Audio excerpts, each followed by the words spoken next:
Hey guys, it's Celine again. I know I wasn't going to come out this week anymore, but the Tumo process just keeps kicking me forward, and if it doesn't, it is me doing the kicking.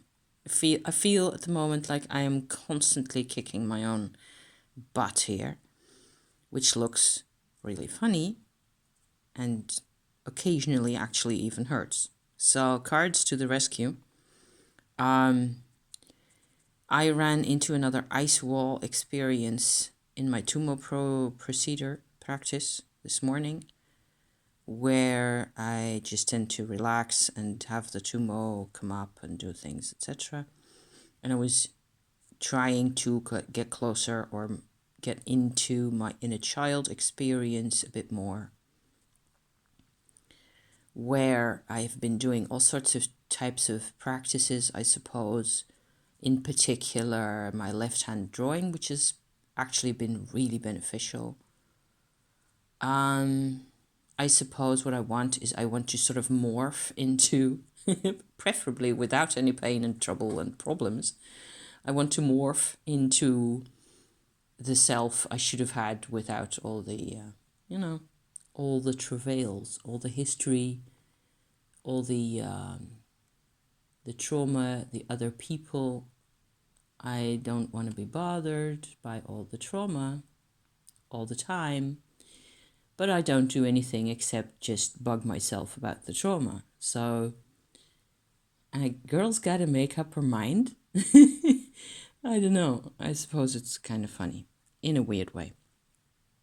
Anywho, I ran into another ice wall. I went into my inner child mode, which was easier than it used to be, certainly. So there's like an area inside that has become a bit more accessible, quite a lot more accessible with the left hand drawing, giving it a voice, putting Tumo in there, letting it take enough Tumo as much as it likes, as giving it, I suppose, its own preferences. One noticeable thing about that has been that I actually have sort of little tiny flashbacks of places where I ran around when I was a kid, a small child under 6 years old, at the oldest. Little tiny moments of where it's like a very old movie restarting in my brain, where there's bits, that had to do with family connection and feeling at home with certain people at the time for short little periods, I think. So I'm also recording this for myself because I tend to just forget about all that stuff because I don't live in that area anymore. Although I do live in the country, I don't really live in that area or close by enough. I also don't see any of those people, certainly on my dad's side. Aunts and nieces and uncles and grandpas and people like that. There used to be more people in my life. So I have had to think forward to or that's what I've been doing leastways, with the Tumo, believing that I only got to the Tumo practice to the extent that I am doing it, to the level that I'm doing it at, and so on, because of all the disconnect. Does that make sense? You know what I mean? If I say people, you just cannot get those people back because they're passed away or whatever else. A part of me, I suppose, just never really accepted it, and that's still fueling me from the inside, and that's certainly an inner child part right there. This kid who's 5 years old who didn't have a voice at the time is still very strongly motivated to reconnect with whatever she can get back. And if it means traveling to the other world to visit my granddad, my granddad's spirit in the bardo, so be it. which sounds really cocky because that makes sense. You know, I'm a Leo, so I am bound to be like that, you know. It's kind of funny because it's really completely out of proportion. I suppose I had tons of ambition back then, even, which is kind of cool. In a way, rather than seeing myself as 100% victim, I enjoy the 5-year-old kid, actually having this level of ambition and this level of, I don't care where I have to go if I want to find my grandpa again. At this time, this moment, it's actually my grandpa. There used to be lots of grandmas around that are not around, you know, physically, that have never been around physically in my life, that I was looking for, even recently. At this moment, it's one of the other guys. So, yeah. Which is fine, I suppose. I've been looking at birth charts the whole time. So I'm showing you, sort of trying to show you my cards at the same time and talk to you, because I just have to get my act together before going to the market and do my teeny bit of shopping. I still have actually like 20 minutes to get my act together, okay? So I'm not going to talk to you for 20 more minutes. Let's just not, because I did a lengthy session yesterday, and this is the other kind of a vibe where it's just not so easy. So I was talking about the ice wall. That's what I was saying. So this is a very physical, visceral kind of sensation that you can get when you're deep in your Tumo practice and you just went into, you're really close to the unknown. And the unknown, in my case, I suppose that this is how Tumo translates, because Tumo is heat or fire, whatever way you want to translate it. So it perceives that which does not contain Shakti energy or life energy or consciousness or something, you know. It perceives that as ice, as cold, in my case. Often melting ice. It's kind of uncomfortable because you become aware there's this massive contrast going on inside your very, you know, the inside, the nugget inside you. So it can be really uncomfortable. It certainly was uncomfortable just now because my whole Tumo experience as the field of the heat itself disappeared. It just went AWOL, just like that. Poof, gone.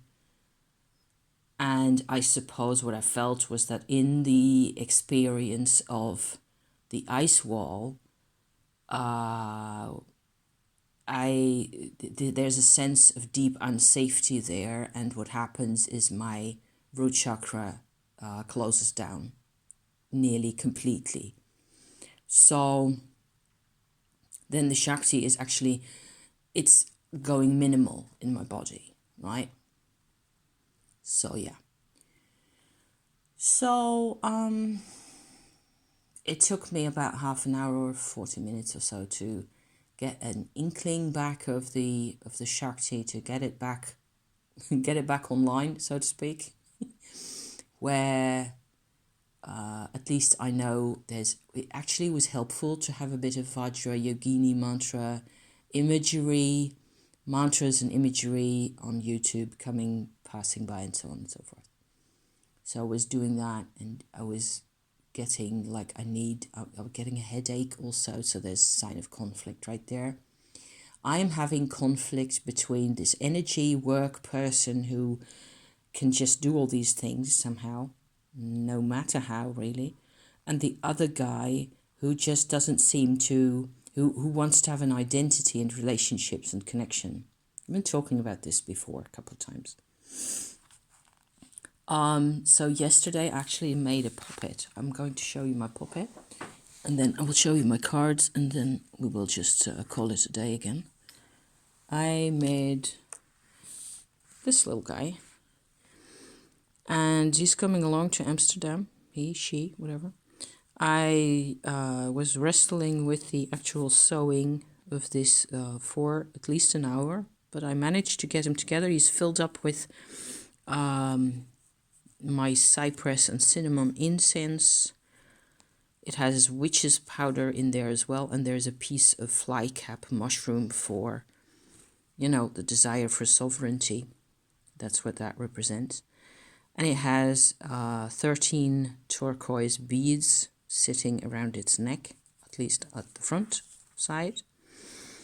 And this is going to come along with me to Amsterdam, to the Holocaust Monument, where, because I kind of I wasn't really focusing all that much on that this puppet represents me, or it represents my great-grandmother, whose name I adopted for the monument, or that was certainly part of the venture. I also later, you know, when I put on the turquoise beads, I felt like this is about communication, language, restoration of self. It's like bigger than either her or me. So I wanted, there's more going on. I needed to also do a lot of white light healing to myself, where my tribal, you know, subpersonal chakra was affected, and all the rest of it has been affected. It's just been a really tough shop going on the whole time. It's very busy. So white light has been incredibly helpful and beneficial, also as a energy work approach to getting yourself realigned to such an extent that you can actually, that you just basically feel better. White light into the chakras underneath the earth. Okay, so the white light, I would assume, going to my cards here, that the white light is actually a page of wands kind of an approach, where I decide to do something about things, whereas the making of the puppet with all the emotions attending to it, etc., is a page of pentacles kind of approach. So I have the choice to be an individual with a personal history and a lot of pain. To a certain extent, there's also levels of things going on, the personal levels of pain that aren't really my own, or only partly my own, that I share with people, that are just nearly or actually impossible to deal with, to process, because there's nobody to talk to about those things. And a lot of what I'm carrying around with me, and I think this applies, which is also why I'm making my videos, this applies to more people. We are carrying around a lot more pain. If you look at it from the energy work standpoint, you know, what we get to see normally is our own personal experience, our page of pence kind of a deal, the relationships, the potential benefits, or, you know, the human dimension, really. But the soul or personal, the consciousness dimension, that's it's just a lot of work. So I suppose I want to keep talking about those things, you know, the contrast between those. And the third card that I got, that you already spotted, of course, is the moon card here, which is one of the cutest, prettiest moon cards I have seen in my life in this Tarot Mucha, this one right here. You know, such a cute deck. I love this. And it is like, it's telling me the three cards in the end, after I did, you know, a 10 card draw or something, I ended up with these three here to represent my ice wall problem, basically. And what I am getting at is, in the Tumo, you actually do get to different levels of experience each time. It is all my own experience. And you cannot do this without your emotions. Tumo and emotions go together, okay? So that's I think that's my lesson for today, is that I just have to live with it. That makes me laugh. You just have to live with it. And whether the people were there or not, and how much of it you actually do remember, or whether there are 100 more ice walls between you and it, whatever it is. It's the it that is the end of the line, over the border of which I will be free and I will not be bothered by all this crap anymore. Actually managed to make myself laugh, at least. I hope you think this is funny or entertaining. I'm gonna sign off again. I'm gonna get my ass to the market and buy me some pork chops or something, and potatoes and other... oh yeah, I need onions as well. When in doubt, get the onions, because as the Indians are supposed to be saying, if you want wisdom, eat onions. They're that healthy. It's, that's what they're saying. It's what I've been told. Thank you so much for watching, you guys. Until next time, okay? Bye for now.